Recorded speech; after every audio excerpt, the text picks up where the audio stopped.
Экинчи бөлүм.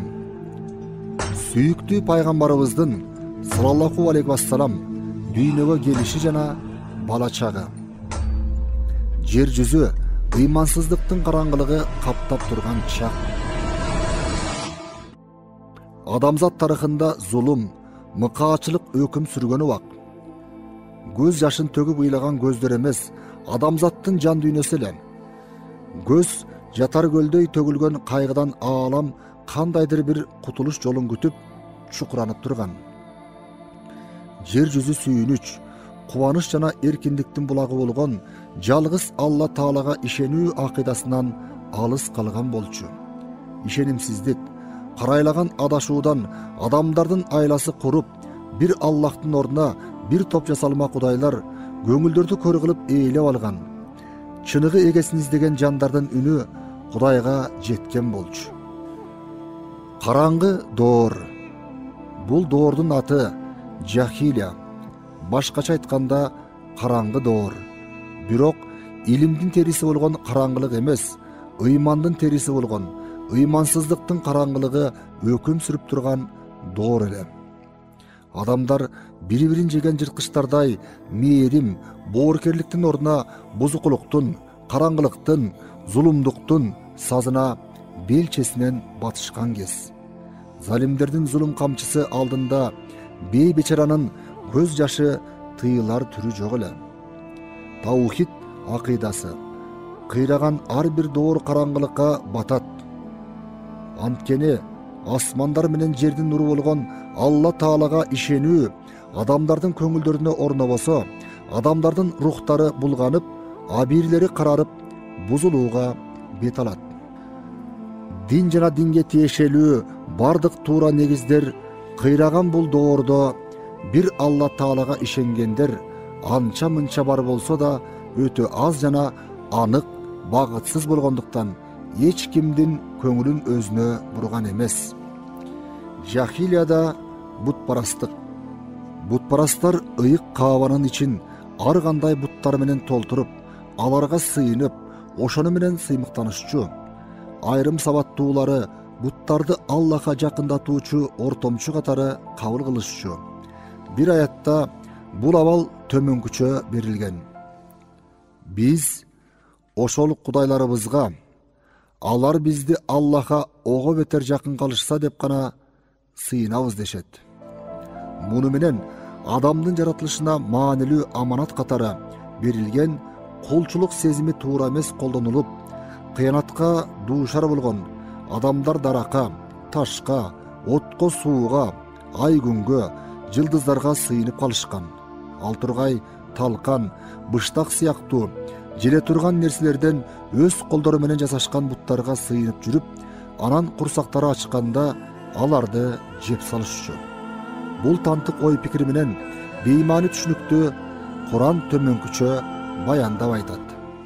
Алар Аллахты коюп, өздөрүнө зыян да, пайда да жеткизе албай турган нерселерге кулчулук кылышат жана ошол нерселер Аллахтын алдында биздин колдоочуларыбыз дешет.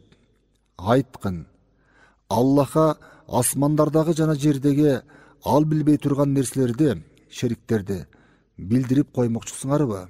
Аллах алардын, бутпарастардын шериктеринен таза жана жогору турат. Алар бул акылга сыйгыс пикирлерин жакшы деп эсептешчү.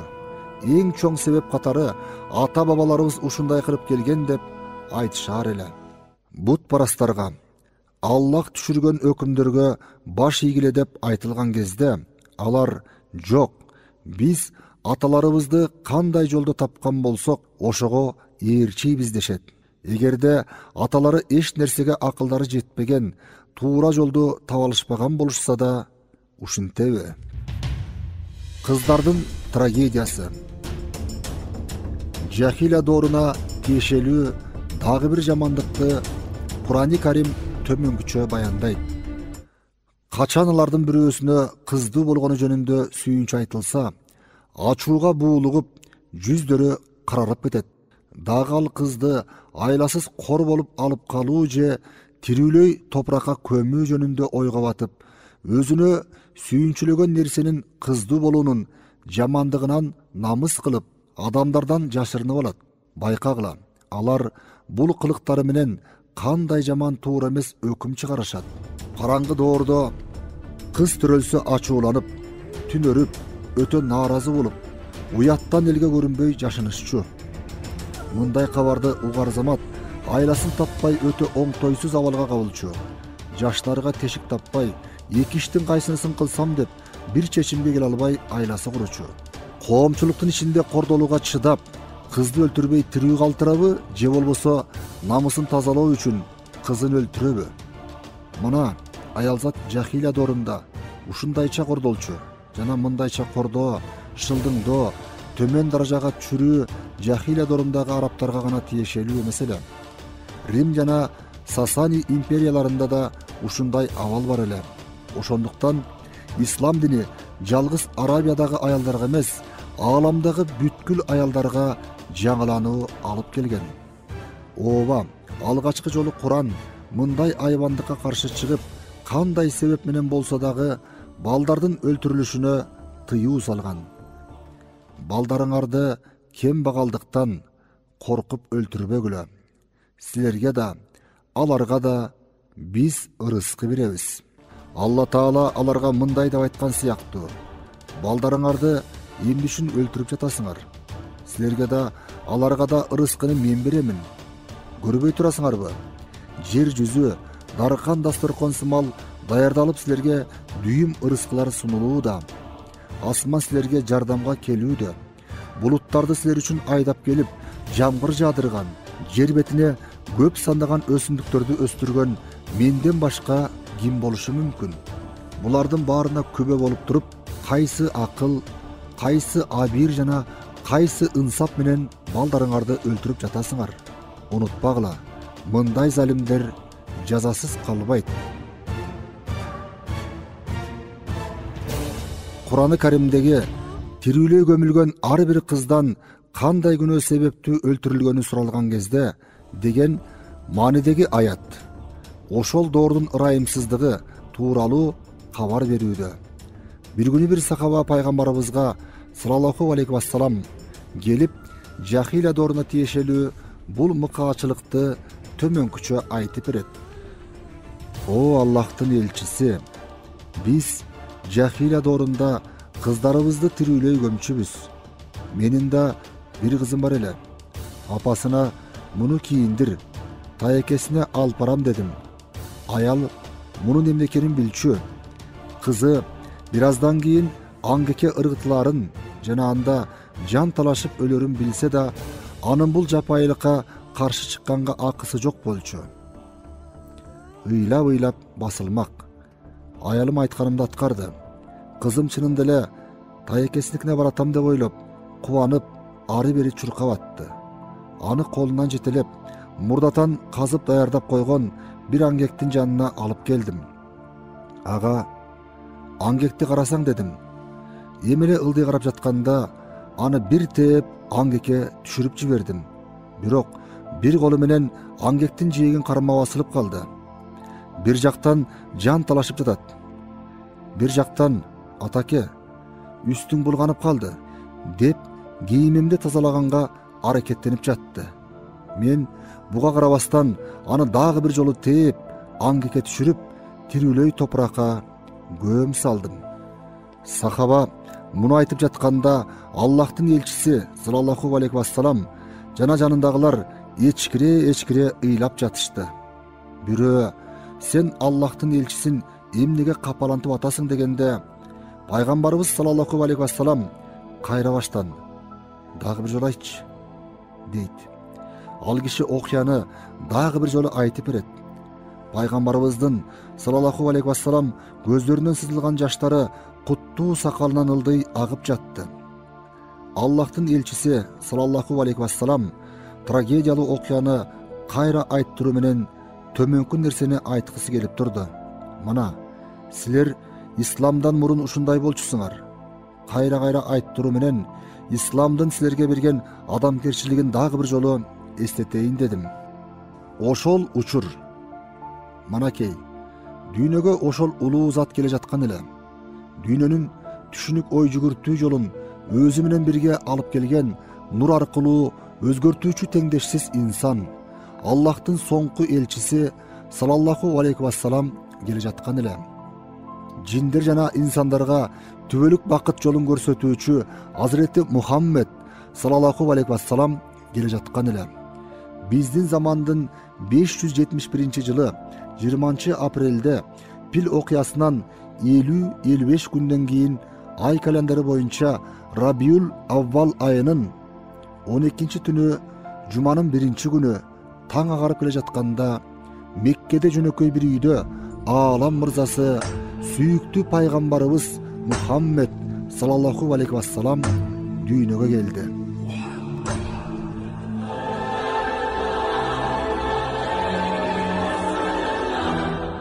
Ушул учурдан тарта бүткүл аалам кайгы капаларын унутуп, ченемсиз кубанычка бөлөндү. Каран түндөр заматта нурга бөлөнгөндөй болду. Бүткүл аалам бир ооздон, ай күндөн ажар талашышкан, ар балды нурга жер асман деп жар салып жаткан эле.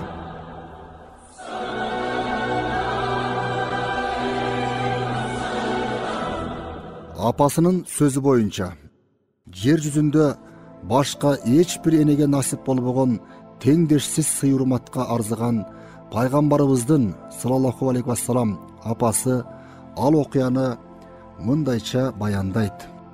Боюма бүткөнү 6 ай болуп калганда, түшүмдө алдыман бир адам чыгып: "О, Амина, билесиңби? Боюңда ааламдардын мырзасы бар. Төрөгөндөн кийин ысымын Мухаммед кой. Жана муну эч кимге айтпа" деди. Ошол убакытта келди. Кайнатам Абдулмуталип Каабага таваф кылууга кеткен эле. Үйдө болчумун. Бир убакта кулагыма укмуштуудай бир үн угулду. Көргөнүмдөн улам денемди муздак тер басты. Бир аппак куш учуп жаныма келип, канаты менен аркамды сылады. Мен андан корккон жокмун. Карасам, бир ак кесе толо шербет турат. Кесени алып ичип бүтөрүм менен мени кандайдыр бир нур каптады. Ошону менен Мухаммед дүйнөгө келди. Бактылуу эне пайгамбарыбыз саллаллаху алейхи вассалам туулгандан кийин болгон окуяны мындайча айтып берет. Көзүм көргөнү батышта бир байрак, чыгышта бир байрак, жана Каабада бир байрак. Төрөт аяктаган эле. Ымыркайга караганымда ал саждада колдорун көккө жайып тургандай. Ошол убакта бир ак булут түшүп, баланы каптагандай болду. Кандайдыр бир үн угулду. Чыгыш батышты кыдырткыла, дайраларды кездиргиле, жаны барлар Мухаммеддин аты менен, заты менен, сыпааты менен таанышсын. Бир аздан кийин булуттар көздөн кайын болуп кетти. Шифа жана Фатима айымдын көргөндөрү. Ааламдардын мырзасы саллаллаху алейхи вассалам дүйнөгө келгенде бактылуу энесинин жанында Абдурахман бин Ауфтун энеси Шифа айым менен Усман бин Абул Астын энеси Фатима айым дагы бар болчу. Төрөткө жардам берген Шифа айым мындай дейт: Аллахтын элчиси саллаллаху алейхи вассалам туулган убакта мен да ошол жерде болчумун. Кулагыма Аллахтын ыраазычылыгы анын үстүнө болсун деген үн угулду. Күн батыш менен күн чыгыш арасы нурга толуп, алыскы Рим улуктарынын кээ бир сарайларын көрдүм. Андан кийин Аллахтын элчисин саллаллаху алейхи вассалам кучагыма алып эмизе баштадым. Өзүмдү адаттагыдан башкача сезип, денем титирей баштады. Жана көзүм караңгылап кетти. Баланын көздөн кайын болгонун гана сездим. Бир үн: "Кайда кетти?" деп сурады. "Чыгышка алып кетишти" деген жооп келди. Бул сөздөр эч эсимден чыккан жок. Аллахтын элчиси саллаллаху алейхи вассалам өзүнүн пайгамбарлыгын жарыялаган кезде жетип келип, биринчи мусулмандар менен чогуу ыйман келтирдим. Фатима айым ошол ыйык түндө төрөт болгон үйдүн ичи нурга толгондугун жана көктөгү жылдыздардын үйдүн үстүнө түшө тургансып өтө жакын келгендигин айткан. Сүйүктүү пайгамбарыбыздын саллаллаху алейхи вассалам дагы бир касиети дүйнөгө сүннөткө отургузулган абалда жана киндигинин кесилип түшүшү болуп эсептелет. Далысынын ортосунда так жүрөк тушунда пайгамбарлык мөөр белгиси бар эле. Ал мөөр кызыл түстүү, көлөмү кекиликтин жумурткасындай эле. Бул мөөр узак мезгилдерден бери адамзат күтүп жүргөн эң акыркы пайгамбардын касиеттүү белгиси болчу. Сахабалардан Саиб бин Язид бала кезинде пайгамбарыбыздын саллаллаху алейхи вассалам далысынын ортосундагы пайгамбарлык мөөрүн өз көзү менен көргөнүн баяндайт. Азирети Али да пайгамбарыбыздын саллаллаху алейхи вассалам дене түзүлүшү жөнүндө баяндап келип, пайгамбарыбыз саллаллаху алейхи вассалам кең далылуу эле акыркы пайгамбар болгонунун белгиси катары далысынын ортосунда пайгамбарлык мөөрү бар эле дейт. Абдул-Мутталибке жеткирилген сүйүнчү. Пайгамбарыбыздын саллаллаху алейхи вассалам дүйнөгө келген учурунда чоң атасы Абдул-Мутталиб Каабага жакын жерде Курайштын улуктары менен сүйлөшүп отурган. Ага сүйүнчү кабар жеткизилгенде Абдул-Мутталиб абдан сүйүнүп, бир заматта нурдуу небересинин жанына жетип келди. Кучактап өөп жыттады. Андан кийин уулу Абу Талибке тапшырып жатып, бул бала сага Аллах тарабынан берилген аманат. Бул баламдын атак даңкы чексиз болот деди. Абдул-Мутталиб бул кубанычтуу ишти жөн калтырбай, ааламдардын мырзасы төрөлүп, 7 күн өткөн соң төөлөрдү, малдарды сойдуруп, Мекке калкына 3 күн сый тамак берди. Балага ат коюлду. Мухаммед. Атайын сый тамактардан кийин балага кандай ат коюлсун деп чоң атасынан сурашат. Ал мындайча жооп берет. Мухаммед!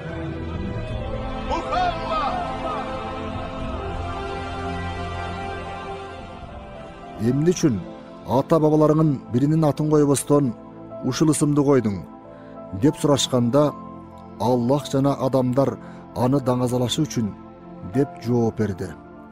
Мухаммед абдан даңкталган, даңазаланган, макталган деген мааниге келет. Чынында ааламдардын мырзасы болгон пайгамбарыбыз саллаллаху алейхи вассалам Алла Тааланын адамдардын жана периштелердин теңдешсиз мактоо даңазаларына арзыган дүйнө жүзүндөгү жападан жалгыз инсан. Анткени ал мындай даңазалоого, кадыр баркка жана сый урматка татыктуу эле. Бул мактоолор менен сүйүүгө ал теңдешсиз ыйманы, илими, ибадаты, ыкласы, такыбалыгы жана эң көркөм адеп ахлак аркылуу ээ болгон. Ошондуктан анын сыйлуу, даңазалуу бийиктигине бул дүйнөдө эч ким жете алган эмес, жете да албайт. Пайгамбарыбыз саллаллаху алейхи вассалам дүйнөгө келгенде пайда болгон таң калыштуу окуялар. Ааламда эң улуу окуя катары пайгамбарыбыз Мухаммеддин саллаллаху алейхи вассалам дүйнөгө келүүсү экендиги талашсыз. Анткени ал жаратылыштын башаты эле. Аалам ээси Алла Таала анын келишин белгилебеген болсо, аалам да, адамзат да жаралбайт болчу. Ошондой эле сыноо дүйнөсүнүн эшиги да ачылбайт болчу. Бүткүл ааламга пайгамбар болуп келүүчү улуу инсандын дүйнөгө келген учурунда акыл эстүү адамдарды ойго салып, шыктандырчу бир топ укмуштуу окуялардын жарыкка чыгары табигый көрүнүш эле. Сүйүктүү пайгамбарыбыз саллаллаху алейхи вассалам дүйнөгө келген мезгилде ааламда төмөнкү окуялар болуп өттү. Ал дүйнөгө келген күнү бир жылдыз туулду. Жөөттөрдө бир нече аалымдар бар эле. Алар өз китептеринен Аллахтын элчисинин саллаллаху алейхи вассалам жакын арада дүйнөгө келерин билишчү. Жылдыздар аркылуу алдыда боло турган окуялар жөнүндө кабар айтууга алар уста эле. Пайгамбарыбыз саллаллаху алейхи вассалам туулган убакта жаңы бир жылдыз жаркырап чыгып, Жөөт окумуштуулары ал жылдыз аркылуу акыр заман пайгамбарынын дүйнөгө келгендигин алдын ала билишкен. Пайгамбарыбыздын саллаллаху алейхи вассалам белгилүү акыны Хассан бин Сабит радиаллаху анху бул окуяны мындайча баяндайт. Менин 8 жашка толгон кезим эле. Бир күнү таң аткан кезде жөөттөрдүн бири "Эй жөөттөр" деп кыйкырып жатты. Жөөттөр "Эмне болду? Эмне мынча ызы чуу салып жатасың?" деп анын айланасына топтолушту. Ал жөөт мындай деди: "Билип койгула, Ахматтын жылдызы бул түнү жанды. Ахмат бул түнү дүйнөгө келди." Тарыхчы Ибн Саад бул окуя жөнүндө мындайча баяндайт. Меккеде жашаган бир жөөт бар эле. Аллахтын элчиси саллаллаху алейхи вассалам туулган күнү таң атары менен Курайштардын алдына келип сурады: "Ушул түнү урууңарда бир бала төрөлдүбү?" Курайштар "Билбейбиз" деп жооп бергенден кийин ал мындай деди: "Баргыла, барып сурагыла, издегиле. Ааламдын элчиси ушул түнү төрөлдү. Далысында белгиси болуш керек." Курайштар барып сураштырып келишип, жөөткө кабар беришти. "Бул түнү Абдулладан бир уул дүйнөгө келиптир. Далысында бир белгиси бар экен." Жөөт барып пайгамбарлык белгисин көрдү. Андан кийин акылын жоготкон эмедей минтип кыйкырды: "Пайгамбарлык эми Исраил уулдарынан кетти. Курайштарга ушундай бир мамлекет келет. Кабары күн чыгыштан күн батышка чейин жетет. Бул күнү көк асман жаркырап жанган сансыз жылдыздары менен кошо сүйүктүү пайгамбарыбыздын саллаллаху алейхи вассалам дүйнөгө келишин кабарлап жатты." Мадинедеги Персия өкүмдары Кисранын сарайынын 14 тирөөчү кыйрады. Аалам сүйүктүүсү саллаллаху алейхи вассалам туулган күнү болчу. Убакыт ченеми төрөт учуруна келген кезде терең уйкудагы Мадайын шаары жүрөктүн үчүн алган добуштан ойгонуп кетишти. Өкүмдары менен кошо калкы да дүрбөлөңгө түштү. Болуп өткөн окуя алар үчүн өтө коркунучтуу эле. Анткени шаардын өкүмдарынын сарайынын 14 тирөөчү талкаланып кыйрап калган болчу. Ошол түндү алдастап корку менен өткөргөн Персия өкүмдары Кисра таң атары менен мамлекетинин улуктарын топтоду. Кеңешменин негизги маселеси катары түнкү болуп өткөн окуя кыралды. Кисра таажысын кийип тактысында олтурган. Кеңешме башталарда алыстан жаналакетке түшүп чапкылап келген бир атчан кандайдыр бир кат алып келди. Катта Истахрапта миңдеген жылдар бою алоолонуп жанып турган оттордун өчүп калгандыгы жөнүндө кабар берилген эле. Бул кабар Кисранын коркунучун жана таңдануусун ого бетер күчөтөт. Ошол убакта кеңешмеде олтурган Персиянын башка диний ишмери Мубазан сөз алып, ошол түнү көргөн түшүн айтып берет. "Мен түшүмдө жүздөгөн төөлөрдү көрдүм. Алдында алкынып чапкан араб аттары Дижла суусун кечип өтүп, Персия чегине киришти. Кисра ошол кезде чынчылдыгы жана адилеттүүлүгү менен элге белгилүү болгон. Бул диний ишмердин көргөн түшүнүн чоң мааниси бар экендигин баамдады. Ачуусу келип, көңүлү бузулуп турду. Ушул түштүн маанисин аягына чейин билгиси келди. Ал илим, билимине ишенген Мубазандан сурады. Анда бул эмнени түшүндүрөт? Анын жообу кыска жана нуска болду. Арабтар тарабынан өтө маанилүү иштин башталарынан бир белги болсо керек. Кисра мындан соң дароо Хира аймагынын башчысы Нуман бин Мунзирге кат жазып, ал жактан суроолоруна жооп бере алгандай билимдүү бирөө болсо өзүнө жөнөтүүсүн буйурду. Нуман катталган соң маселенин өтө зарыл экендигин түшүнүп, Абдул Масих аттуу билимдүү адамды дароо Мадайынге жөнөттү. Келген адамды өкүмдар кабыл алып, болуп өткөн иштерди ага түшүндүргөндөн соң буларды чечмелеп берүүсүн суранды. Абдул Масих ал маселелер жөнүндө Кисрага толук чечмелеп берүү колунан келбей турганын айтып, Шам жергесине жакын Жабия деген жерде жашоочу тайекеси Сатихтин гана ал иштерге жооп бере аларын түшүндүрдү. Ошону менен Кисра барып Сатихтен туура жооп алып келүүгө Абдул-Масихтин өзүн милдеттендирди. Шам жергесинин атактуу илимпозу болгон Сатих сөөк устукансыз кептенген, мойну жок чанаштай чулуу эттүү, көрүнүшү шумдуктуу, көп жашаган адам эле. Дайыма чалкасынан жата берчү. Бир жерге алып барыларда түндүктөй түйүлүп калчу. Келечек тууралуу айткандары төп чыккандыгы менен ошол кезде далайга даңкы кеткен. Абдул-Масих тоо таштарды басып, далай жол жүрүп, тайекеси Сатихке барат. Ошол учурларда Сатих орудан башын көтөрө албай, өмүрүнүн акыркы күндөрүн жашап жаткан болчу. Кала берсе эриндерин эбиретип сүйлөгөнгө да дарманы жетпей, келген адам менен саламдашып сүйлөшө алган жок. Бирок Абдул-Масих болгон окуяларды түшүндүрүп айткан соң, өзгөрүү пайда болуп, өлүмдү күтүп үлдүрөп алсыз жаткан Сатих дароо көзүн бакырайта ачты да, көрдү көздөй эмес, жашоону көздөй кайра кадам койгонсуп, жан алакети менен бакырды. О, Абдул-Масих, Кудайдын аяны көп окулат турбайбы мындан кийин? Асанын ээси пайгамбар болуп жөнөтүлдү. Самаба өрөөнүн суу каптады. Фарстардын оту өчтү. Эми Шам жергеси да Шам эмес, Сатих үчүн. Ушуну эсиңе түйүп ал. Замандарга өкүмү жүргөн нукура өкүмдар ушуну каалады. Келген пайгамбар менен пайгамбарлык чынжырынын эки учун туташтырды.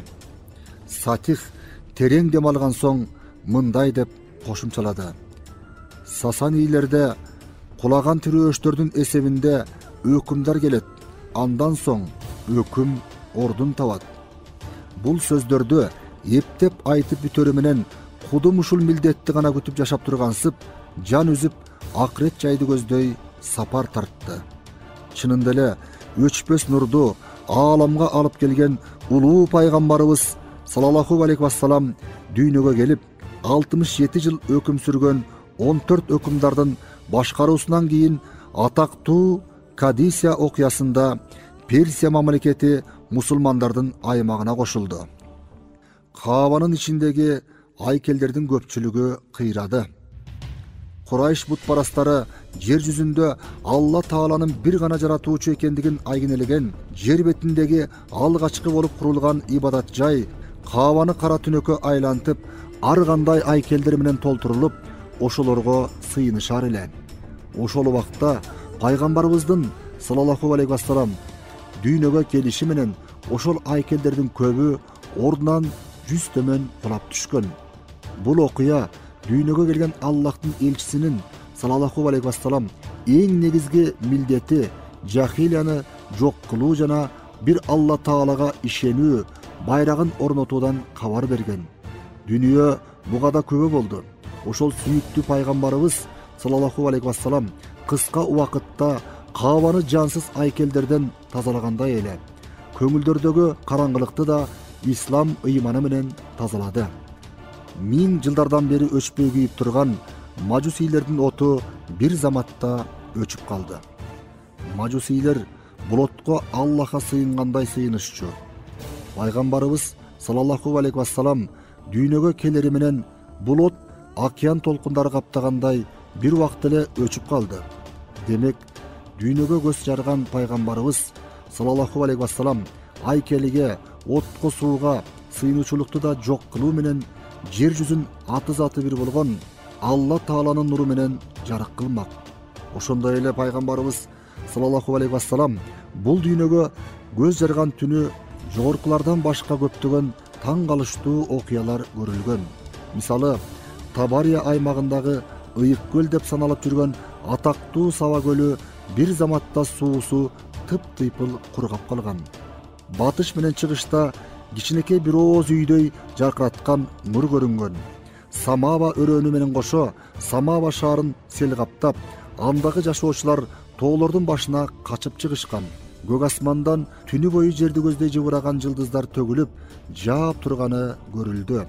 Кыскасы, ошол кезге чейин көрүлбөгөн же өтө сейрек көрүлгөн бул таң калыштуу окуялардын Пайгамбарыбыз саллаллаху алейхи вассалам төрөлгөн учурда болуусу албетте кокусунан эле болбогону айкын. Ал окуялар бул ааламга улуу пайгамбардын келе жатканын кабарлаган ишараттар эле. Наристелерди сүт энеге берүү салты. Меккенин абасы дайыма ысык болуп турар эле. Өзгөчө наристелерге жакпайт. Алардын чың ден соолукта чоңоюшу үчүн да шарты ыңгайсыз. Жайлоодо болсо таза аба, таза суу, аба ырайы да бир калыпта болуп турчу. Андан тышкары жайлоодо жашаган уруулардын тили бузулбай таза сакталган. Тилдик өзгөчөлүктөрүн таза сактап келген эл адеп ахлагы жагынан да башкалардан айырмаланып турган. Мына ушул себептерден улам Курайштын улуктары жана тургундары балдарын ден соолугу чың болуш үчүн жана бузулбаган араб тилин жакшылап үйрөтүш үчүн жайлоодо жашаган аялдарга акча төлөп бактырышчу. Бала 2-3 жылдын аралыгында кээде бир нече сүт энеге берилчү. Бул себептен жайлоолордо турмуш тиричилик өткөргөн уруулар, анын ичинен өзгөчө Саад бин Бакыр уруусу жылына Меккеге келишип, жаңы төрөлгөн балдарды өстүрүп, тарбиялоого, жайлоого алып кетишчү. Бани Бакир аялдарынын Меккеге келиши. Сүйүктүү пайгамбарыбызды саллаллаху алейхи вассалам Субайба деген аял эмизчү.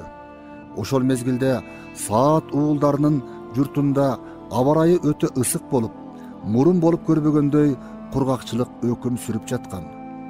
Кургакчылыктан келип чыккан түшүмсүздүк уруунун элин бир топ эле мөгдүрөткөн. Төөлөрү, эчки койлору арыктап, сүт бербей калган. Мындай оор шартка карабастан Бани Бакир уруусунун аялдары эмизе турган наристе таап, эптеп жан багуу максаты менен Меккеге келишет. Келген аялдардын бирөөнөн башка бардыгы өздөрүнө эмизе тургандай бала табышат. Ал эми сүйүктүү пайгамбарыбыз саллаллаху алейхи вассалам жетим болгондуктан эмизүү акысына аз акча алып калабыз деп, аны эч ким алгысы келбейт. Меккеге кечигип келген тартынчаактыгы, тазалыгы, тарбиялуулугу менен өз уруусуна барктуу Халима аттуу аял бар эле. Күйөөсү менен кезектеше жалгыз төөгө минип келгендиктен кечигип калышкан. Ал келгенде Меккенин жаңы төрөлгөн наристелеринин бардыгы келген аялдар тарабынан бөлүштүрүлүп бүтүп калган. Бул окуяга Халиманын күйөөсү да капа болот. Бир күнү улгайган адамга жолугат. Ал адам сүйүктүү пайгамбарыбыздын саллаллаху алейхи вассалам чоң атасы Абдул Мутталиб эле. Бири-бирин издеп жүрүшкөндөй тиктеше туруп калышты. Абдул Мутталиб: "Сен каяктансың?" Бани Саад уруусунанмын. "Атың ким?" Халима. Халима. Абдул Мутталиб жакшы дегенден кийин терең дем алып, сөзүн андан ары улайт. "Эй Халима, менин жетим бир неберем бар. Саад уруусунун аялдарына көрсөтсөм алышпады. Сен ал, балага сүт эне боло аласыңбы? Балким ошол баланын аркасы менен бакытка жетерсиң." Халима күтүлбөгөн сунуштан кооптонсо да, журтуна кур кол кайткысы келбеди. Ошондуктан сунушту кабыл алды. Бирок күйөөсү менен кеңешип, уруксат алууну туура тапты. Күйөөсүнө барып: "Эмизгенге бала таба алган жокмун. Бирге келгендердин ичинде колум бош, кайткым келбейт. Аллах үчүн мен ошол жетимди алайын." Күйөөсү Хариста анын пикирине кошулат. "Каршы эмесмин. Жараткан ал аркылуу бизге берекет жана байлык берер." Ошентип, алар Абдул Мутталибдин жанына келишет. Абдул Мутталиб аларды ээрчитип, пайгамбарыбыздын саллаллаху алейхи вассалам нуру төгүлгөн Аминанын карапайым үйүнө келишет. Халима пайгамбарыбыздын саллаллаху алейхи вассалам баш жагына келди. Нурдуу наристе жүндөн жасалган аппак бир кездемеге оролуп, магдырап уктап жаткан эле. айлана ажайып болуп, наристенин сүйкүм жыты жыттанып турду. Халима ушул бөбөктүн нурдуу жүзүнө биринчи караганда эле таң калып, аны ойготууга да көңүлү кыйбады. Сүйүнүчү коюна батпай турду. Бала таба албай кыйналып жатканда ушундай сонун наристени жолуктурушу эмне деген бакыт. Халима көпкө күтпөй ааламдын улуу пайгамбарынын саллаллаху алейхи вассалам жанына келди. Төшөктүн учун акырын көтөрдү. Кебезден жумшак, кардай аппак, гүлдөй жыпар жыттанган колдорунан, бешенесинен мээримин төгө жыттады. Ошол убакта улуу пайгамбарыбыз саллаллаху алейхи вассалам да көздөрүн ачып, Халиманын жылуу мамилесине ууртунан жылмая жооп бергенсиди. Бири-бирин түшүнүштү. Бири бала таба албай, кайгы капага баткан эне. Экинчиси аялдар тарабынан четке кагылган, бешенесинен нур чачырап турган наристе. Алла Таала экөөнү тең сүйүнүчкө бөлөдү. Биринчи береке. Эми нур жүздүү бала Халиманын кучагында эле. Бирок бир нече күндөн бери сүткө толбогон эмчектери баланы колуна алары менен сүткө толуп ийип турду. Болуп өткөн окуяга Халиманын акылы айран болуп, күйөөсү Хариста таң калып жатты. Оң эмчеги ааламдын улуу пайгамбарынын оозунда, сол эмчеги анын эмчектеш бир тууганы болгон Абдулланын оозунда болчу. Мындан кийин аалам мырзасына саллаллаху алейхи вассалам Халима дайым оң эмчегин эмизмекчи болду. Төөнүн желиндери сүткө толду. Халима нур жүздүү баланы кучагынан түшүрбөстөн ошол замат Абдул-Мутталип жана Амина менен коштошуп, Меккеден өз үйлөрүн көздөй бет алышат. Халиманын кубанычы коюна батпай, булут менен бирге учкусу келди. Түндөсү Харистин үй бүлөсү Меккенин сыртында түнөп калышат. Эртең менен Харис төөлөрдү сааш үчүн туруп, желиндерин караса, бардык төөлөрдүн желиндери сүткө толуп калыптыр. Бул таң калыштуу окуя жөнүндө ал ошол замат Халимага кабар берет. Эй Халима, сен куттуу, ак жолтой наристени алыпсың. Аллахка шүгүр. Мен да ошондой болушун каалайм. Мекке эми артта калган эле. Халима ингендин үстүндө кучагында аалам мырзасын саллаллаху алейхи вассалам алып баратат. Дайыма өз тобунан артта калып жүргөн алысыз, күчсүз, арык төөгө эмне болгонун ким билсин, бул эмне деген тездик. Төө желдей жортуп баратты. Таптакыр башка төөгө айланды. Тобундагы бардык унааларды артта калтырып, алдыга чыкты. Бул күтүүсүз окуя Халиманын жолдошторун да таң калтырып, «Эй, Абу Зыяптын кызы, бизди эмне күтпөй бара жатасың? Минген төөң хөгүнүн минген төө эмес го?» деп сурап жиберишти. Төө ошол эле болчу. Бир гана айырмасы азыр үстүндө башка бирөө бар эле. Мана ошондо Халима досторуна мындай деп жооп берет. Жок, ошол эле инген. Мен аны айдактаганда жокмун. Өзүнөн өзү ушундай тез кетип баратат. Мен да буга таң калуудамын. Пайгамбарыбыз саллаллаху алейхи вассалам Саад уулдарынын журтунда. Бул табышмактуу окуялардан кийин Халима күйөөсү экөө өз журтуна барышат. Эми нур жүздүү аалам мырзасы саллаллаху алейхи вассалам Саад уулдарынын журтунда багууда болчу. Ошол убакта Саад уулдарынын аймагында өтө катуу кургакчылык өкүм сүрүп турган. Талаалар кургактыктан берекеси кетип, кудуктар, булактар соолуп, заты жок, аты гана калган болчу. Жайылган малдар арыктап, жерде тура албай, көтөрүм болуп калган эле. Бирок эми бардыгы башка нукка өзгөрдү. Улуу пайгамбарыбыз саллаллаху алейхи вассалам кадам койгон үй бүлөнүн турмушу күн санап өзгөрө баштады. Азыраак эле мурда жерге от таппаган малдын карды тоюп, желиндери сүткө толуп, берекеси ашып ташып турду. Халиманын үйү берекеге толуп турду. Өрөөндүн айрым адамдарын дагы эле болсо кургакчылык мөгдүрөтүп, кыйынчылык заманда жашап жатышты. Мал арык, сүт чыкпайт, азык түлүк өтө кемчил. Пайгамбарыбызды саллаллаху алейхи вассалам жетим деп албагандардын турмушу кыйындагандан кыйындай берди. Жергиликтүү калк бул абалга таң калуудан башка эч нерсеге акылы жетпей, Алла Тааланын сырына маани бере алышкан жок. Бардык күнөөнү малчыларга коюп, аларды урушуп, күнөөлөп жатышты. Барып көргүлө, Халиманын койчусу койлорун кантип тойгузуп жатканын. Басып бара жатканда желиндеринен сүт тамчылап турат. Ким билет, алар койлорун кайда жайып жаткандыгын. Силер да барып малды ошол жерге откозгула. Ал эми койчулар болсо, кожоюндардын мындай жемелеринин туура эместигин 5 колундай билишер эле. Халиманын малдары оттогон жер алардын кой баккан жеринен эч кандай айырмасы жок болчу. Кожоюндары бир жолу алардан мындайча сурашты: "Анда эмне үчүн силердин малыңар ачкалыктан араң басып жүрүшөт? Алардык эмне үчүн андай эмес?" Бирок койчулар эмес, кожоюндар да бул суроого жооп таба алышпайт болчу. Албетте, мунун бир гана себеби Халима менен анын күйөөсүнөн башка эч кимге маалым эмес болчу. Койчумандар келип себебин сураганда, ал аларга төмөнкүчө жооп берет: "Бул нерсе жайытка же дагы бир нерсеге байланыштуу эмес. Бул иш жараткандын сырларынын бир сыры.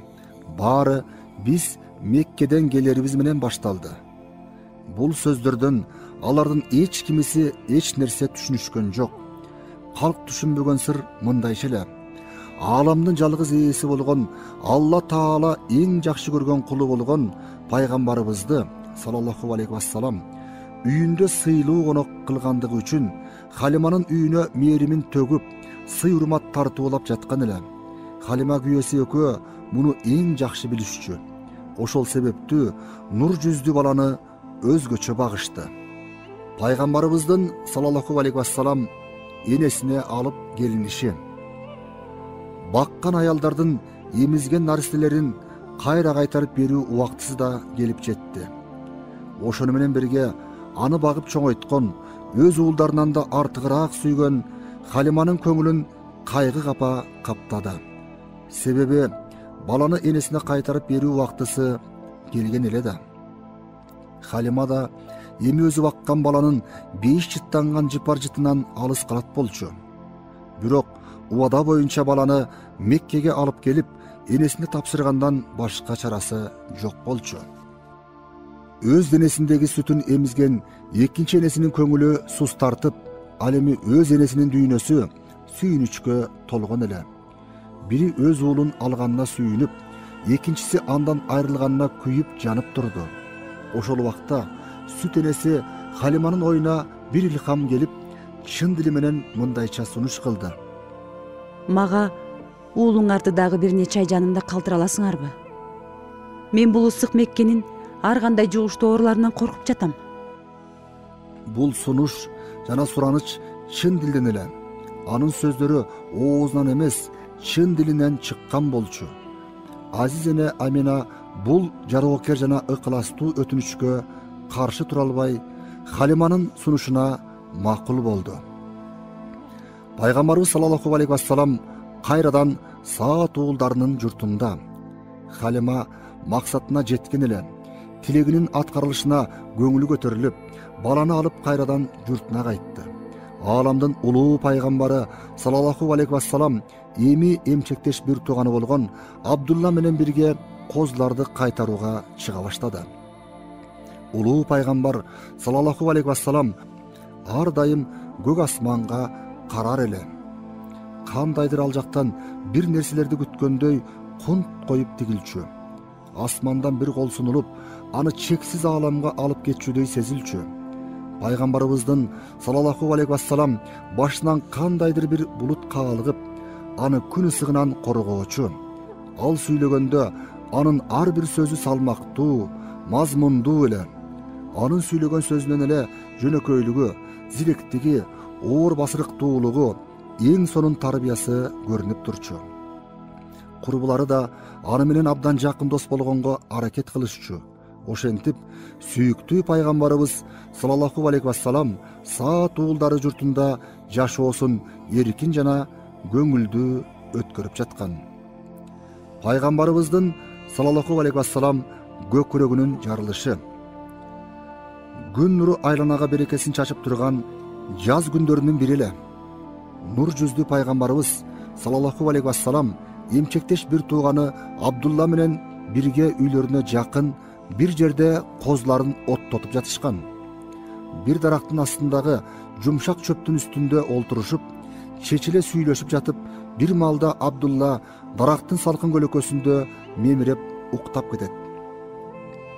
Ааламдын пайгамбары саллаллаху алейхи вассалам болсо, олтурган жеринен өзүн курчап турган ушундай сулуулуктун жаратуучусу жөнүндө ойлоно баштайт. Ошол убакта козулар жайылып, алыска узап кетишкен. Аларды тосуп келиш үчүн пайгамбарыбыз саллаллаху алейхи вассалам Абдулланын жанынан алыстап бир топ баскандан кийин алдынан ак кийинген эки киши чыгат. Экөө тең нур жүздүү жана сүйкүмдүү эле. Бирөөнүн колунда ичи кар менен толтурулган бир идиш бар. Алар нур жүздүү пайгамбарыбыздын саллаллаху алейхи вассалам жанына жакындап келишти. Аны кармап, килемдей болуп төшөлгөн жашыл чөптүн үстүнө жаткырышты. Пайгамбарыбыз да саллаллаху алейхи вассалам үн да, сөз да, коркуу сезими да болгон жок. Ушул сүйкүмдүү, ушул жанга жагымдуу адамдардын ага жамандык жасабашын билип турду. Дарактын салкын көлөкөсүндө уктап жаткан Абдулла ошол убакта ордунан туруп, бул окуяны көрүп, корккондон үйүнө чуркап барып, көргөнүн ата энесине айтып берет. Корккондуктан үйүнөн кантип чуркап чыккандыгын да сезбеген Халима менен күйөөсү пайгамбарыбыздын саллаллаху алейхи вассалам жанына жетип келишет. Арине Абдулланын айткан сөздөрүндө жалган кеп жок эле. Бул жерде андан башка эч ким жок болчу. Келгендер өз милдеттерин аткарышып, көздөн кайын болушкан эле. Ааламдын пайгамбары саллаллаху алейхи вассалам болсо күлүмсүрөп, эч нерсе болбогондой карап турду. Абдан коркуп кеткен Халима менен күйөөсү: "Сага эмне болду, балам?" деп сурайт. Ааламдын улуу пайгамбары саллаллаху алейхи вассалам төмөнкүчө айтып берет: "Жаныма ак кийимчен эки адам келди. Бирөөсүнүн колунда ичи кар менен толтурулган идиш бар болчу. Мени кармап алып, көкүрөгүмдү жарып, ал жерден жүрөгүмдү чыгарып, ичинен уйган караганды алып чыгышты. Көкүрөгүмдү жана жүрөгүмдү ошол кар менен тазалагандан кийин кетип калышты. Арадан бир нече жыл өткөндөн кийин Мухаммедтин саллаллаху алейхи вассалам өзүнө пайгамбарлык милдет берилди. Ошондо сахабалардын кээ бири: "Эй Аллахтын элчиси, бизге өзүңүз жөнүндө айтып бересизби?" дегенде ал саллаллаху алейхи вассалам: "Мен бабам Ибрахимдин дубасымын, боордошум Исанын сүйүнчүсүмүн. Апамдын көргөн түшүмүн. Ал мага кош бойлуу болгон кезинде Шам сарайларын жаркыраткан бир нурдун өзүнөн чыкканын түшүндө көргөн" дегенден кийин өткөн бир окуяны айтып берет.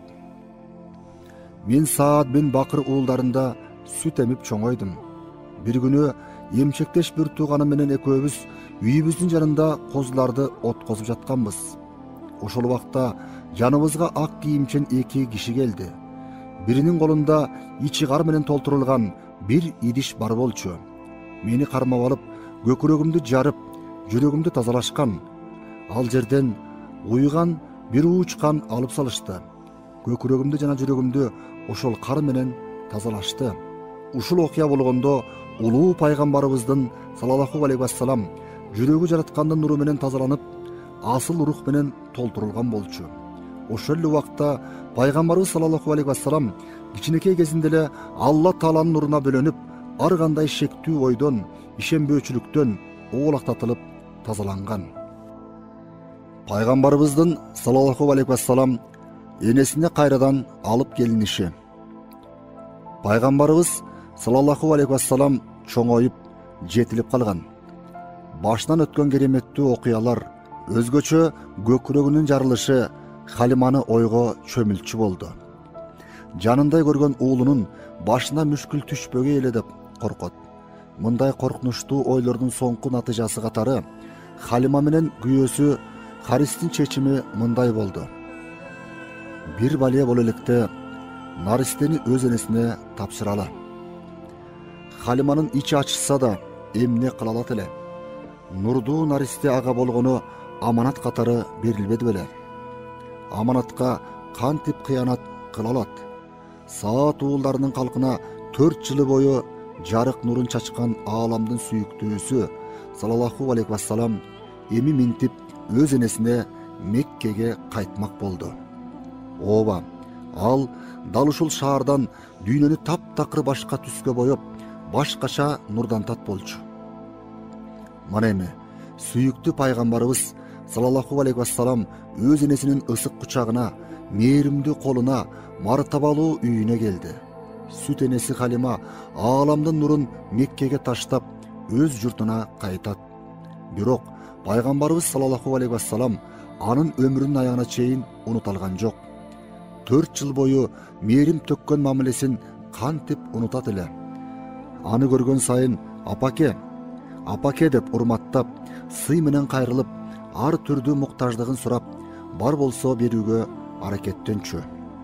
Кийин арадан көп жылдар өтүп, кайрадан Саат уулдарынын аймагын кургакчылык менен ачарчылык басат. Буга чыдабай Халима Меккеге пайгамбарыбызга саллаллаху алейхи вассалам келет. Бай, март, бирешен, кайрымдуу Азирети Хадича пайгамбарыбыздын саллаллаху алейхи вассалам биринчи аялы. Халимага 40 кой жана жүктөрүн ташыш үчүн бир төбө берип узатат. Пайгамбарыбыз саллаллаху алейхи вассалам энесинин жанында. Халимайым пайгамбарыбызды саллаллаху алейхи вассалам өз энеси Амина айымга тапшырып жатканда 4 жаштан өтүп, 5тин тамагын иче баштаган. Үйлөнгөндөрүнө 2 ай боло электе көз жумган күйөөсүнүн күйүтү Аминаны түгөнгүс кайгыга салган. Бул кайгысын бир аз болсо да жеңилдеткен жалгыз таянычы уулу Мухаммед саллаллаху алейхи вассалам эле. Амина болгон мээримин төгүп, пайгамбарыбызга саллаллаху алейхи вассалам атасыз болуунун азап кайгысын тарттырбоого аракет кылчу. Сүйүктүү пайгамбарыбыз саллаллаху алейхи вассалам ал үйдүн жарык чырагы, берекети, ачылган гүлү, ынтымак очогу жана сүйүнүчү эле. Кичинелигине карабастан энесине жардам берчү. Өзгөчө тазалыкка көңүл бургандыгы энесин таң калтырбай койчу эмес. Ал саллаллаху алейхи вассалам жалгыз энесине гана эмес, тааныган бардык адамдарга жардамын аябаган боорукер бала эле. Досторуна жардам берүүдөн өзгөчө ырахаттанчу. Ошондуктан достору аны сыйлап, аны менен чогуу жүрүүнү каалашчу. Ооба, Алла Таала өтө жогорку жана ыйык пайгамбарлык милдетти бере турган элчисин так ушундайча чоңойтуп, таза, тунук тарбияны анын жүрөгүнө акырындык менен жайгаштырып жаткан эле. Ата бейитине зыярат. Ааламдын сүйүктүүсү саллаллаху алейхи вассалам 6 жашка толгон эле. Ушул учурда Амина айым Мадинага барып келүүнү чечти. Анын максаты Абдул-Муталиптин таекеси Ади бин Наджар уулдарын көрүү. Ошону менен бирге ал жерге көмүлгөн күйөөсүнүн бейитине зыярат кылуу эле. Даярдык көрүлүп, Меккеден жалгыз уулу жана баккан энеси Умму Айман менен жолго чыкты. Амина бул окуяга сүйүнгөндүн ордуна тескерисинче кайгыга чөгүп баратты. Көңүлүн кандайдыр бир ой чулгап, кайра кайтып бул аймакты көрө албачудай сезди. Ааламдын сүйүктүү пайгамбары саллаллаху алейхи вассалам төрөлүп, киндик каны тамган жерди сагынчудай Меккеге кылчайып, улам-улам артын карайт. Жыл мезгилдериндеги эң ысык күндөрүндө узак, оор жолду артка таштап, Мадинага жетип, пайгамбарыбыздын саллаллаху алейхи вассалам таекесинин уулдарынан болгон Набиганын үйүнө келип түшүштү. Амина үйдүн жогору жагындагы күйөөсүнүн бейитине барып, өксүп ыйлады. Сүйүктүү пайгамбарыбыз саллаллаху алейхи вассалам алгачкы жетимдик сезимин атасынын бейитинин алдында сезип, көз жашы кылгырды. Пайгамбарыбыздын саллаллаху алейхи вассалам көз жашы атасы Абдулланын бейитине коюлган гүл десте катары тамчылап жатты. Аминанын түбөлүктүү ааламга жол тартышы. Амина уулу экөө Мадинада 1 ай турган соң кайра артка Меккеге кайтууну чечишип жолго чыгышат. Ар биринин жан дүйнөсү ар башка эле. Эне уулдун жүрөктөрүндө коштошуу, сагыныч жели согуп турду. Үйлөнгөндөрүнө 2 ай гана болгондо о дүйнөгө аттанган күйөөсүн эстеген сайын Аминанын көз жашы көл болуп ыйлайт. Сүйүктүү пайгамбарыбыз саллаллаху алейхи вассалам энесинин көз жашына чыдабай сыздап, мөгдүрөп турду. Көзүнөн аккан жаштар биреке жамгыры сыяктуу кийимин суулап жатты. Жолдун орто ченине келип калышканда Амина капилеттен ооруп кыйнала баштайт. Пайгамбарыбыз саллаллаху алейхи вассалам менен Умму Айман коркушуп башында болушту. Бирок анын оорусу барган сайын күч алды. Абва деген айылдын четинде бир бактын алдында аргасыз тыныгууга токтошту. Амина таптакыр күчү кеткенсип жерге кулап түштү. Ал кара терге түшүп, деми кыстыгып кыйнала баштады. Ал эми пайгамбарыбыз саллаллаху алейхи вассалам энесиз калуудан коркуп ыйлап жатты. Айлана тынчып, асман мемиреп, кандайдыр бир кырсыктан бейкапар турушту. Пайгамбарыбыз саллаллаху алейхи вассалам акырын: "Апаке, кандайсың?" деп сурады. Жүрөгүнө мээрим толгон эне уулун капаланткысы келбеди. Оорусу кыйналганын билдирбегенге аракет кылып: "Жакшы эле уулум, эч жерим деле ооруган жок." Бир аздан кийин Амина эстен танып, тилден калды. Бир убакта суу деген үнүн угары менен пайгамбарыбыз саллаллаху алейхи вассалам аткан октой сууга жетип, энесинин эринине тийгизди. Энеси чыны менен кошо уулунун назик колдорун кармады. Уулу энесинин башын көкүрөгүнө кысып, өксүй ыйлады. Жазгы жамгырдай себелеп төгүлгөн көз жашы энесинин кийимине тамчылап сиңип жатты. Аминанын жүрөгү уйгу туйгуланып, ташкындап турду. Күйөөсүнөн айрылган аз келгенсип, эми уулу менен да коштошобу? Бул ой анын жүрөгүн мыжыды. Көрсө тагдыр деген ушул тура. Амина эми бул оорудан айга албастыгына көзү жетти. Акыркы жолу уулунун нурдуу жүзүнө карап, колдорун көпкө искегелеп жыттап, ооз учунан мындай деди: "Өлүмдөн Аллахтын жардамы менен жүстө аркылуу кутулган адамдын уулу, Аллах сенин жолуңду ачык кылсын. Эгер көргөн түштөрүм туура чыга турган болсо, анда сен жоомарт, бакыттын ээси болгон Аллахтын адам уулдарына арам менен адалды билдириш, көрсөтүш үчүн жиберилген элчиси болосуң. Сен Ибрахимдин аманаттарын жана динин толуктайсың. Аллах сени элдин баары сыйынып келген айкелдерге сыйындырбай, алардан алыс кармайт. Жашаган өлөт, жаңы эскирет, карыгандар өлүмгө жетет. Бул дүйнөдө эч бир нерсе туруктуу эмес. Ооба, мен да өлөм. Бирок ысымым түбөлүккө калат. Себеби куттуу уул төрөп, артыма кайрылуу иштерди жасоочу бирөөнү калтырып жатамын. Келечектен кабар берген мындай сөздөрүн айтып бүтөрү менен Амина көз жумуп, жанын Алла Таалага тапшырды. Бул окуя 576 жылы Мекке менен Мадинанын ортосундагы Абва айылында болуп өткөн. Апасын жерге коюу. Бул окуядан кийин сүйүктүү пайгамбарыбыз саллаллаху алейхи вассалам менен Умму Айман турган жеринде катып калышты. Адатта тил ооздон калышты. Сүйлөгөн жалгыз гана ааламдын мырзасынын көз жаштары эле. Умму Айман бир аздан кийин өзүнө келип, пайгамбарыбыздын саллаллаху алейхи вассалам көз жашын аарчыды. Андан кийин бооруна кысып: "Кайгырба, ыйлаба жаным, Мухаммедим. жараткандын тагдыры алдында мойнубуз кылдан ичке. Жан да аныкы, мал да, бардыгы бизге аманат. Аманатын кандай берсе, ошондой эле кайралат.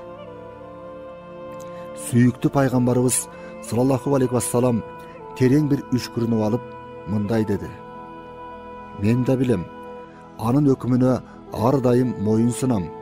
Бирок апамын жүзү унутулбай турган жаркын жүз. Ал жүздү мындан ары кайра көрө албайм деп кайгырып жатам, деди. Андан кийин көз жашын сүртүп, ал аманатты ээсине тапшырды. Биз да анын денесин топуракка тапшыралы. Эс алсын, деди. Дүйнөнүн эң бактылуу энеси Азирети Аминанын денесин топуракка беришти.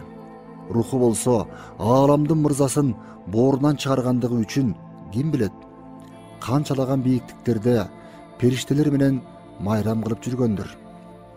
Апасы коюлгандан кийин Умму Айман жаш пайгамбарыбызды саллаллаху алейхи вассалам жол боюнда ата энесиз калгандыгын сездирбеш үчүн колунан келген бардык аракеттерин жасады. Аны өз баласындай бооруна кысып, сооротуп жүрдү. Пайгамбарыбыз саллаллаху алейхи вассалам да аны апасы сыяктуу апа деп чакырчу. Кийин көргөн сайын апамдан кийинки апам деп жардамын аячу эмес. Нур жүздүү ааламдын мырзасы саллаллаху алейхи вассалам томолой жетим эле. Бирок аны өмүр бою коргой турган, тарбиялап калкалап, бардык кемчилигин оңдоп, толуктай турган бирөө Алла Таала бар болчу. Сүйүктүү пайгамбарыбыз саллаллаху алейхи вассалам жылдар өткөн соң Худайбия келишимине баратып, ушул Аввадан өтөт. Алла Тааланын уруксаты менен энесинин бейитине барып көз жашын төгөт. Анын көз жашын көргөн сахабалар да ыйлашат. Андан: "О Аллахтын элчиси, эмнеге ыйладыңыз?" дешет. Пайгамбарыбыз саллаллаху алейхи вассалам болсо: "Энемдин мага карата мээримин, сүйүүсүн эстеп ыйладым" деп жооп берет.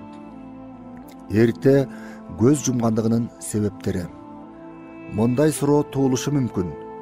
Азирети Мухаммеддин саллаллаху алейхи вассалам мартабалуу ата энеси анын пайгамбарлыгын эмнеге тирүүсүндө көрө албай көз жумушту?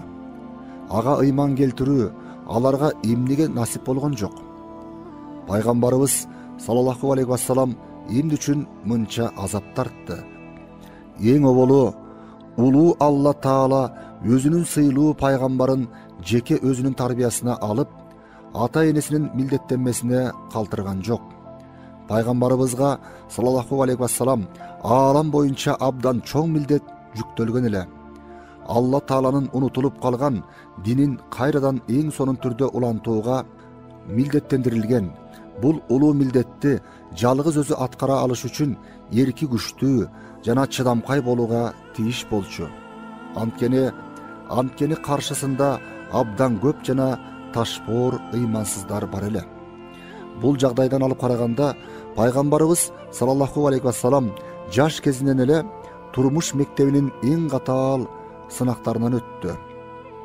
Мындай кыйынчылыктар, азап тозоктор, кыйноолор аны туура жолдон баш тарттыра алган жок.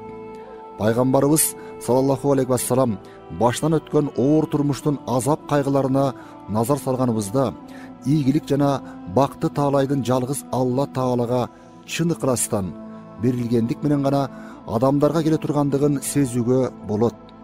Акча, даража жана мал мүлктүн көптүгү маанилүү эмес. Ыйман менен толтурулган көңүл булардын бардыгынан күчтүү. Бекем ыйман аркылуу тарткан азап тозоктор сүйүнүчкө айланат. Чындыкты жактагандар, Алла Тааланын динин жоюуга аракеттенгендер дүйнөнүн өтүп кетүүчү жалган жыргалдарынан кур калса дагы түбөлүктүү бакты таалайдын бүтпөс түгөнбөс жыргалын таткан болуп эсептелет. Пайгамбарыбыз саллаллаху алейхи вассалам эң күчтүү, эң бай жана эң залим адамдарга каршы салгылашып, натыйжада жеңишке ээ болгон. Ушундайча ыймандын үстөмдүгүн көрсөткөн. Эгер өзү дагы бай болгондо Алла Тааланын жардамы менен иш кылганын, анын күч аркылуу ийгиликке жеткенин көрсөтө албайт болчу. Жеңишке жеткен тараптын көздөгөнү чындык жана ыйман экени даана билинмек эмес.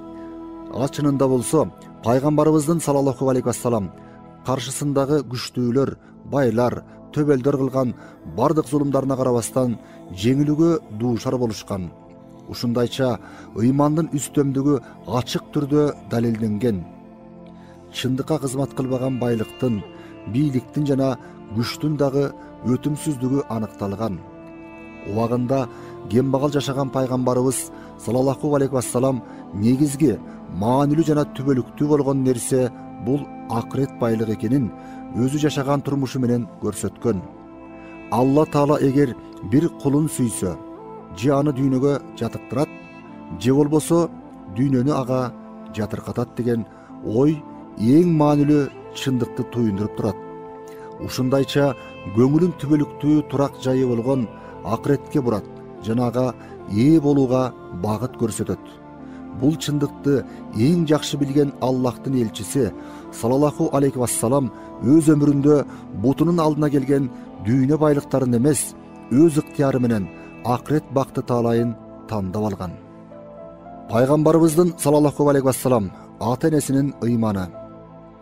Ислам аалымдары өзгөчө маанилүү болгон бул маселени төмөнкүчө аныкташкан.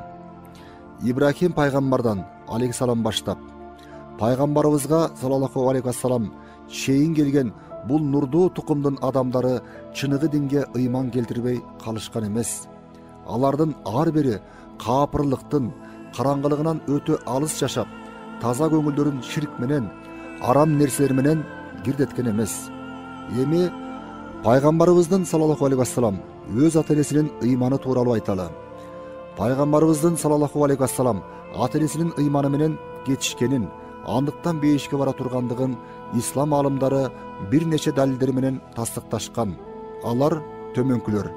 Биринчи, Амина менен Абдулла пайгамбарыбызга саллаллаху алейхи вассалам пайгамбарлык милдет бериле электен мурун эле каза болушкан. Тактап айтканда Фатрат доорунда жашашкан. Бул доордо өлгөндөргө азап тарттырылбайт. Бир күнү атактуу аалым Шарафуддин Мунавиден сурашты. Пайгамбарыбыздын саллаллаху алейхи вассалам ата энеси тозоктобу? Мунави: пайгамбарыбыздын саллаллаху алейхи вассалам ата энеси Фатрат доорунда каза болушкан. Пайгамбар жиберилгенге чейин жашагандарга азап жок деп жооп берген. Эч бир пайгамбардын чакырыгы жетпеген адамдар үчүн о дүйнөдө азап жок экендиги аят жана хадистер аркылуу аныкталган. Биз бир пайгамбар жөнөтмөйүнчө эч качан азаптабайбыз. Пайгамбарыбыздын саллаллаху алейхи вассалам ата энеси болсо өтүп кеткен пайгамбарлардан эч бирөөнүн чакырыгы жетпеген үзгүлтүк учурда жашашкан. Ошондуктан алар акыретте азап тартпайт десек жаңылбайбыз. Экинчи, пайгамбарыбыздын саллаллаху алейхи вассалам ата энеси Алла Таалага ишенбегендерден деп айта албайбыз.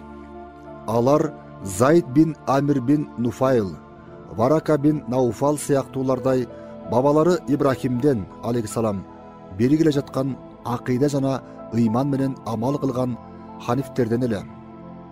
Үчүнчү, сүйүктүү пайгамбарыбыздын саллаллаху алейхи вассалам ата энесинин көп кудайлуу эмес экенинин дагы бир далили бул анын: мен дайыма таза аталардын канынан, таза энелердин курсагынан келдим деп айткан хадиси.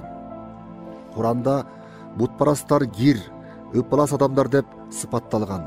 Тазалык менен ыпыластыктын, ыйман менен каапырлыктын, мусулман менен бутпарастын ортосунда карама каршылык болгондугуна байланыштуу жогоруда айтылган хадис аркылуу пайгамбарыбыздын саллаллаху алейхи вассалам бабаларынын эч кимиси каапырдык жана бутпарастык сыяктуу рухий ыпыластык менен булганган эместиги айкын болууда. Демек, мусулмандардын бөркүндө ишене турган чындыгы төмөндөгүдөй болмокчу. Пайгамбарыбыздын саллаллаху алейхи вассалам ата энелери тозокко түшпөйт. Алар бейишке барышат жана алар ар дайым ыймандуу болушкан.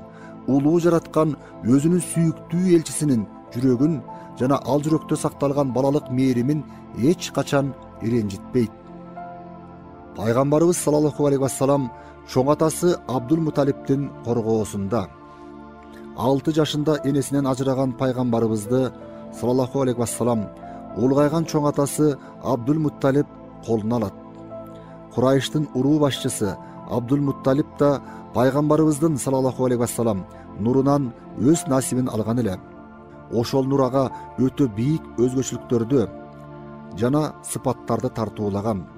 Узун бою жана айбаттуу көрүнүшү, нурдуу жүзү, жагымдуу сөзү, олуттуулугу, алпейимдиги жана жогорку адеп ахлактуулугу анын чыныгы жүзүн ачып турар эле. Турган турпатында эле Абдулмуталип сабырдуу, акылдуу, баам парасаттуу жана жоомарт инсан эле. Кембагал адамдардын кардын тойгузганды абдан жактырчу. Атүгүл жардамын жан жаныбарлардан да аячу эмес. Тоодогу карышкыр менен канаттуулар ач калды бекен, суусуз калды бекен деп ар дайым асан кайгыланып турар эле. Жахилия караңгылыгында жарык жолдон адашпаган бактылуулардан болчу. Алла Таалага жана акырет күнүнө ишенчү. Берген убадасын кандай кыйынчылык учурлар болсо дагы так аткарчу. Ансыз деле Алла Таалага берген убадасын аткаруу үчүн абдан жакшы көргөн уулу Абдулланы курмандыкка чалуудан баш тарткан эмес. Курайыштар кийлишпегенде аны курмандыкка чалып салмак. Жахилия доорунун эң жаман адаттарынан алыс болгондой эле башкаларды дагы мындай жаман адаттардан тыйчу. Ошол замандын залим каада салты болгон кыздарды тирүүлөй көмүүдөн элди тыйып эскертип турар эле. Шараптан, зинадан жаа бою каччу. Бардык күч аракети менен Меккедеги зулумдукка, адилетсиздикке жол бербөөгө аракеттенчү. Конок тосууну абдан жакшы көрчү. Жакын туугандары менен жакшы мамиледе болуп, аларга мээрим жана боорукерлигин көрсөтчү. Ушул жогорку сапаттары үчүн Курайыштар аны экинчи Ибрахим деп аташчу. Сайф бин Зи Язандын Абдулмуталипке айткандары: пайгамбарыбызды саллаллаху алейхи вассалам өз жанындай жакшы көргөн Абдулмуталип аны эч качан өзүнөн ажыраткан эмес болчу. Болгону өмүрүндө бир жолу кыска мөөнөткө гана андан алыс калган. Йемен өкүмдары Сайф бин Зи Язан атасынын өлкөсүн Хабаштардан кайра алып, Сана чөлкөмүнүн Гумдан шаарында тактыга олтурган эле. Арабиянын ар тарабынан улуулар менен уруу башчылары аны куттуктоого келип жатышты. Мекенин атынан болсо Абдулмуталиптин башчылыгында бир жамаат Гумдан шаарына кетиш керек эле. Мына ушундан улам Меккеден алыстоо менен Абдулмуталип пайгамбарыбызды саллаллаху алейхи вассалам аргасыз жалгыз таштай турган болду. Узакка созулган сапардан кийин Гумданга жеткен меккеликтерди Сайф бин Зи Язан кабыл алды. Абдулмуталип өкүмдардан уруксат сурап, анын жогорку сапаттары жөнүндө жана атасынын жакшы өкүмдар болгонун айтып, кайсы жерден келишкенин билдирүү үчүн сөздөрүн төмөнкүчө бүтүрөт. Биз Аллах кол тийбес кылып койгон мамлекеттин эли, Байтуллахтын кызматкерлери болобуз. Анын бул сөздөрү өкүмдардын көңүлүн өзүнө бургандыктан: "Эй жагымдуу сөздүү киши, сен ким болосуң?" деп сурайт. Абдулмуталип: "Мен Хашим уулу Абдулмуталипмин" дейт. Сайф эми мурункудан да көбүрөөк көңүл бура баштайт. Кубаныч жана толкундануу аралаш: "Анда сен менин карындашымдын уулу болот турбайсыңбы?" дейт. Абдулмуталип ооба деп жооп кайтарат. Сайф Абдулмуталипке андан кийин ого бетер жакын болуп, жылуу мамиле жасады. Тууганчылыгын билдирип, бир ай бою конок сарайында сыйлуу мейманы катары жакшы күттү. Байма-бай жанына келип абалын сурап, кеңири сыр чечишти. Сайф эски ыйык китептерди көп окуган, билимдүү адам эле. Бир күнү Абдулмуталипти обочолонтуп, жанына чакырып мындай кеп салды: "Эй Абдулмуталип, сага бир сырымды айткым келет. Бул сырдын сени менен байланышы бар деп ойлоймун. Бул сыр бөтөн адамдардан жашырган, бир китептен тапкан өтө маанилүү жана чоң кабар" дейт. Абдулмуталип кызыгып сурайт: "Ал эмне сыр болду экен?" Сайф ал сырды түшүндүрүп берет. Ал болжолу менен ушул учурларда дүйнөгө келген балдардын бири тууралуу сыр. Ал силер жактагы Тихама аймагында төрөлөт. Далысында калы болот. Ата-энеси өлгөндөн кийин кезеги менен чоң атасы, анан атасынын бир тууганы багат. Ал досторун жана жардамчыларын колдоп, душмандарын талкалайт. Эң даражалуу жерлерин жеңип алат. Кыямат күнүнө чейин адамдарга жол башчы болот. Жалган диндерди жок кылып, айкелдерге сыйынууну токтотот. Мээримдүү болгон жалгыз Аллахка сыйынып, кулчулук кылат. Анын сөзү мүшкүл маселелерди чечет. Чындык жана адилеттик менен иш жүргүзөт. Ар убак жакшылыкка үндөйт, жакшылык кылат жана адамдарды жамандыктан оолак кармайт. Кызыгуусу артып, аң-таң калган Абдул Мутталип өкүмдардан сырды дагы бир аз тереңирээк чечмелөөсүн өтүнөт. Өкүмдар, өмүрүң узун, кадырың бийик жана даражалуу болсун. Ошол баланын сырын дагы айта түшчү. Өкүмдар калган белги далилдерди санаган соң, Абдул Мутталип, эгер бул белгилердин бардыгын карап отурсак, ошол баланын чоң атасы сен болууга тийишсиң. Мындай сөздөрдү уккан Абдул Мутталип сүйүнгөндөн саждага жыгылат. Эми таң калган киши өкүмдар болду. Абдул Мутталип, сен менин айткандарыман бир нерсе сездиңби? Көңүлү менен кошо көздөрү жайнаган Абдул Мутталип, өкүмдар, менин Абдулла деген абдан жакшы көргөн уулум бар эле. Аны өзүбүздүн уруудагы Вахб бин Абдуманафтын кызы Амина менен баш коштургам. Бир бала төрөлдү. Ошол баланын далысында калы бар. Айткан белгилериңдин бардыгы ал балада бар. Ата-энеси каза болду. Азыр аны мен багып жатам. Сайф ойлогон ою дал келгенине сүйүнүп, Абдул Мутталипке мындай дейт: баланы жакшы коргогун, жөөттөр ага душман, алардан сакта. Бирок Аллах аны душмандардан өзү коргойт. Мен эски китептеримден окугандарыма караганда, Ясрип анын көчүп барчу жери болот. Ошол жерден көп жакшылыктарды көрөт. Сайф пайгамбарыбыз саллаллаху алейхи вассалам тууралуу ушундайча кабар бергени өзгөчө окуя болду. Бир канча убакыттан кийин өкүмдар Абдул Мутталип баштаган Курайштарды чоң сый урмат менен Меккеге узатып жатып, ал бала тууралуу ар жылы мени кабардар кылып тур деп суранат. Бирок ал мындай оюн орундата алган эмес. Себеби бул жолугушуудан бир жыл өтпөй эле өкүмдар көз жумган. Абдул Мутталиптин дүйнөдөн кайтышы. Жашы бир топко келип калган Абдул Мутталип бир күнү күтүүсүздөн ооруга чалдыгып, оорусу күн өткөн сайын күчөй баштайт. Ал эми аркы дүйнөгө жол тартуунун жакындаганын жүрөгү сезе баштады. Бир гана аткара турган зарыл милдети бар болчу. Ал пайгамбарыбызды саллаллаху алейхи вассалам аманат тапшыра турган ишеничтүү бир адамды табуу эле. Бул милдетти аткарыш максаты менен бардык уулдарын чакырат. Оюна Абу Лахаб келет. Бирок ал ташбоор болбойт деди ичинен. Же Аббаспы, же Аббаспы? Жок, ал да болбойт. Себеби анын уул кыздары көп болгондуктан убактысын аларга гана бөлө алат. Хамза болот беле. Ага да көңүлү ыраазы болбоду. Себеби Хамза жаш жана аң уулап, көңүл ачууга куштар, небересине көп көңүл бурулбастыгын сезет. Абу Талип, мына небересине ылайыктуу адам табылды. Чындыгында Абу Талиптин дүйнө мүлкү аз, бирок урмат сыйлуу, боорукердиги, ак көңүлдүүлүгү жагынан башка уулдарынан алдыда эле. Пайгамбарыбыз Мухаммедти саллаллаху алейхи вассалам кароого бир гана ошол баласы ылайык боло алат. Бул маселе боюнча Абдул Мутталип небересинин да көз карашын билгиси келип, агаларыңдын кимисинин кароосунда болгуң келет деп сурайт. Сүйүктүү пайгамбарыбыз саллаллаху алейхи вассалам чоң атасынын суроосуна жооп беретинде ордунан туруп, Абу Талипти моюндан кучактайт.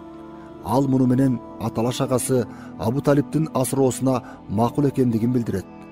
Абдул Мутталип да өзүнүн мындай сунушунун кабыл алынышына аябагандай ыраазы болот. Андан кийин Абу Талипке бурулуп, аны сага аманат кылдым. Ал жараткандын аманаты. Аны кандай абал болсо дагы, жаныңды сайып болсо да коргоого сөзүңдү бер. Санаам тынчысын дейт. Пайгамбарыбыздын саллаллаху алейхи вассалам өзүнө болгон урмат ызатына ыраазы болгон Абу Талип сүйүнүштөн көздөрү жашка толо атасына төмөнкүчө жооп берет. Аны өз уулдарымдан, керек болсо өзүмдөн да жогору коерума ишене бер. Менин көзүм тирүү турганда ага эч кимдин зыян кылышына жол бербейм деп сөз беремин. Уулунун бул сөздөрү Абдул Муталипти абдан ыраазы кылды. Көздөрү сүйүнүштөн жашка толду. Ошентип Абдул Мутталип тарабынан пайгамбарыбыз Мухаммед саллаллаху алейхи вассалам Абу Талипке тапшырылды. О дүйнөгө сапарга чыгарга жакын бул улуу адам эчкире ыйлап жаткан эле. Абу Талип себебин сураганда, Мухаммедимди эми боорума кысып сүйө албаймын, ошол үчүн ыйлап жатам деген. Абраха кошунунун алдында камырабаган, көптөгөн жылдар бою уруулар ортосунда созулган Фижар согушунун учурунда көзү дагы нымдалбаган бул улуу адам куттуу небереси менен ажырашып жаткандыгын ойлоп, жаш баладай эчкире ыйлаган. Айыкпас ооруга чалдыккан Абдул Мутталип небересинин мээримине, сүйүүсүнө той албастан 80 жаш курагында көз жумду. Бул Пил окуясынан 8 жыл өткөндөн кийин 578-жылы болчу. Абдул Мутталип каза болгондугуна байланыштуу Меккенин базары узакка чейин жабык абалда калды. Курайыштар өздөрү сүйгөн, урматтаган карыясынан ажырап, терең кайгыга батышты. Аны аруу жууп, ак кепиндеп, Хажун көрүстөнүндөгү чоң атасы Кусайдын жанына көмүштү.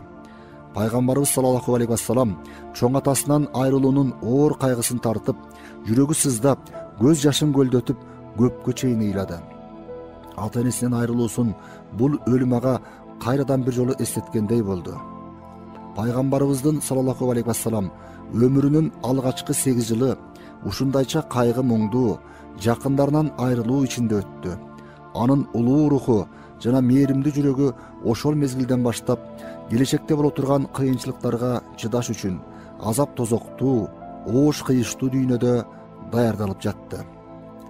Пайгамбарыбыз саллаллаху алейхи вассалам Абу Талиптин жанында. Сүйүктүү пайгамбарыбыз саллаллаху алейхи вассалам 8 жашындагы кези. Эми ал чоң атасы убадасын алып, колуна тапшырып берген агасы Абу Талиптин колунда эле. Абу Талип аябагандай боорукер адам болсо да өтө кембагал эле. Анын бир нече төөсүнөн башка эч байлыгы жок болчу. Бала бакыралуу Абу Талиптин турмуш абалы абдан оор эле. Ошондо да ал өзүнүн тууралыгы жана адилеттүүлүгү менен Курайыштардын ичинде жогору урмат сыйга, жүз абройго ээ инсан болгон. Азирети Али атасынын бул абалын мындайча сөз кылчу: "Атам кедей болсо да Курайыштардын кадыр барктуу, сыйлуу аксакалдарынын бири эле. Андан мурда мындай кедей болуп туруп, эл ичинде жүз аброю жогору бирөө болгон эмес." Абу Талип кудум атасы Абдул Мутталип сыяктуу эле ошол караңгы доордун жамандыктарынан, ыпылас жосундарынан алыс болчу. Курайыштар сууда ичкен арака ал жологон эмес. Ааламдын мырзасын аярлап коргоого чынында татыктуу инсан эле. Ал кудум атасы Абдул Мутталип сыяктуу пайгамбарыбызды саллаллаху алейхи вассалам жанындай жакшы көрчү. Анын эч качан жанынан алыс кетирбей, кайда барса да бирге ала жүрчү. Жада калса, ал болбосо тамакада олтурчу эмес эле. Тамак даяр болгондо пайгамбарыбыз саллаллаху алейхи вассалам көрүнбөсө, "Мухаммедим кайда? Чакыргылачы, келсин" деп турчу. Анткени пайгамбарыбыз саллаллаху алейхи вассалам бар болгон жерде ар дайым береке болчу. Ал олтурган дасторкондон баары тое тамактанышса да, тамак ашып калар эле. Ал жок, дасторкондогулар көбүнчө той электе тамак бүтүп калчу. Пайгамбарыбыз саллаллаху алейхи вассалам болсо, ошол кездерде эле аз тамактанчу. Дасторкондо олтурганда олуттуу, тартиптүү олтурчу. Аллах берген сыйларга абдан кадырлоо менен мамиле жасачу. Башка балдар дасторкон салынар салынбас тамакка жабалактап, кол узатып, талаша жей баштаса да, ал улуулар тамакка кол узатмайынча оозуна бир нерсе салчу эмес. Кала берсе, кээде Абу Талип ал башка балдардан тартынып калбасын деп ага айрым дасторкон салдырып тамак бердирчү. Пайгамбарыбыз саллаллаху алейхи вассалам ошол тырмактай кезинен эле курсагым ачты, суусадым дегенди эч качан айтчу эмес. Анын кичинесинде баккан Умму Айман бул тууралуу мындай дейт: Аллахтын элчисинин бала кезинде курсагым ачты, же суусадым деп даттанганын көрбөгөм. Эртең менен бир жутум замзам суусун ичип алчу. Тамак берели десек, жок, курсагым ток деп койчу. Абу Талип сөзүнө турду.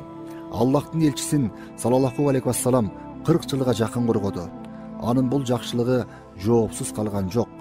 Алла Таалага баласы Азирети Алини насип кылды. Ар бир пайгамбардын тукуму өзүнөн тараса, ал эми пайгамбарыбыздын саллаллаху алейхи вассалам тукуму Азирети Алиден уланмак. Азирети Али пайгамбарыбыздын саллаллаху алейхи вассалам олуялык жагын чагылдырган. Ушул себептен уламал олуялардын баш таажысы болуп саналат. Абу Талип дагы атасы Абдул-Муталип сыяктуу пайгамбарыбызды саллаллаху алейхи вассалам коргоодогу сырткы себеп эле. Аны чынында коргогон жана чоңойткон Алла Таала болчу. Алла Таала бир жактан пайгамбарыбызды саллаллаху алейхи вассалам пайгамбарлык даражасына даярдап чыгарып жатып, бир жактан коомду аны кабыл ала тургандай абалга даярдап жатты. Пайгамбарыбыздын саллаллаху алейхи вассалам кой багуусу. Пайгамбарыбыз саллаллаху алейхи вассалам 10 жаштарынан баштап өзүн караган Абу Талиптин кой эчкилерин кайтара баштады. Ага кошуп Курайштыктардын кээ бирөөлөрүнүн койлорун да анча-мынча иш акы алып багып берди. Ал өзү биринчи болуп кой багууну өтүнгөндө Абу Талип оболу бул сунушка кошулбаган болсо да, пайгамбарыбыздын саллаллаху алейхи вассалам улам сурангандан акыры макул болууга аргасыз болду. Күндүн оттой алоолонгон ысык аптабында мал кайтаруу чынында эле машакаттуу түйшүк болгондуктан Абу Талиптин аялы Фатима айым да бул ишке катуу каршы турган эле. Абу Талиптин аялы Фатима айым да бул ишке катуу каршы турган эле. Бирок пайгамбарыбыз саллаллаху алейхи вассалам акыры аны да макул кыла алды. Пайгамбарыбыз саллаллаху алейхи вассалам күндө эртең менен малды айдап, какыраган ээн чөлдүн оттуу жерлерин издеп, кечке чейин мал откозуп келер эле. Ал мунусу менен турмушта кыйынчылыгы бар Абу Талипке бир аз да болсо колдон келген жардамын кошкусу келчү. Дагы бир тараптан ээн чөлдө жалгыз жүрүп, бул аалам жөнүндө адамзат жана анын жаратуучусу тууралуу терең ойлорго батар эле. Өз өмүрүнүн бир топ жылдарын кой багуу менен өткөзгөн пайгамбарыбыз саллаллаху алейхи вассалам мурунку бардык пайгамбарлардын кой бакканы тууралуу сахабаларга кийинки кездерде айтып берген.